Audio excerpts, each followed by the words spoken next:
घालेन लोटांगण वंदीन चरण डोळ्यानं पाहीन रूप तुझे, या ओळीतील प्रत्येक भाविक अंतःकरणापासून म्हणतो. अशा माधुर्यपूर्ण शब्दाच्या रचनाकाराचे आयुष्य कसे होते हे जाणून घेण्यासाठी आपण श्री संत नामदेव महाराजांचे चरित्र याला सुरुवात करणार आहोत. तत्पूर्वी नामदेवकालीन महाराष्ट्र कसा होता हे आपण पाहू. संत नामदेवांचा काळ म्हणजे इसवी सनाचे 12वे शतक.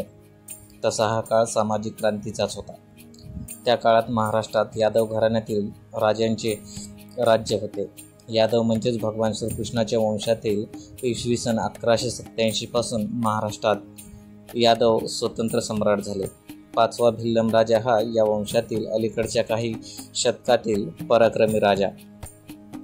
त्याच्यापूर्वी 18 पिढ्या यादवांचे राज्य चालू होते. या 5व्या भिल्लम राजाने त्या राज्याचा विस्तार केला, त्याचे साम्राज्य केले.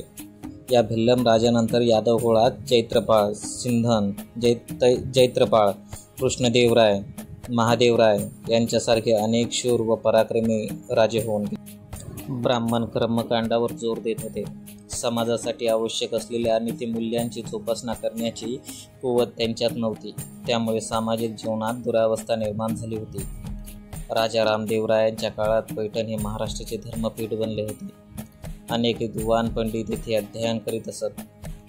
या धर्मपीठाच्या विद्वान पंडितांनाच संत ज्ञानेश्वरांनी आपल्या आध्यात्मिक तेज दाखवून चकित करून टाकले होते. तसेच ज्ञानेश्वरांचे आईवडील मराठवाड्यातील आपेगावचेच. मराठवाड्यातील संत एकनाथ, जनाबाई, नामदेव, विसोबा खेचर यांनी भागवत धर्मावरच नव्हे तर संपूर्ण महाराष्ट्रावर विशेष छाप पाडली होती. रामायणातील सीतेचा संबंध याच भूमीशी दाखविला जातो. गोदावरी नदी म्हणजे या भूमीतील लोकजीवनाची आणि सांस्कृतिक जीवनाची नाडीच होय.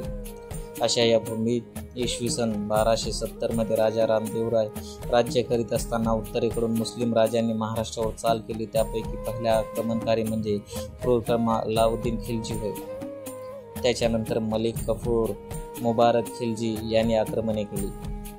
इसवी सन 1312 वैभवशाली अशा यादव राजाचा शेवट झाला. रामदेवराय हा यादवांचा शेवटचा राजा ठरला. वेगळ्या पद्धतीने विचार करता असे म्हणता येईल की राज्याचा परमोत्कर्ष झाला. तो सुवर्ण काळ होता. अर्थात राज्यात सर्वत्र आबाद होती. समृद्धी ओसंडून वाहत होती. अशा वेळी जनतेत ऐश आरामीपणा, विलासी जीवन जगण्याची वृत्ती आली नाही तर नवलच. अशा वेळी पौरुषे, पराक्रम लयाला गेल्याशिवाय राहत नाही आणि माणूस जेव्हा स्वतः पराक्रम करण्याचा होतो तेव्हा तो परमेश्वरावर अवलंबून राहायला लागतो. आपल्या कार्याच्या सिद्धीसाठी परमेश्वराला साखळी घालायला लागतो. त्या परमेश्वरालाच प्रसन्न करण्यासाठी उपासना व कर्मकांड करू लागतो.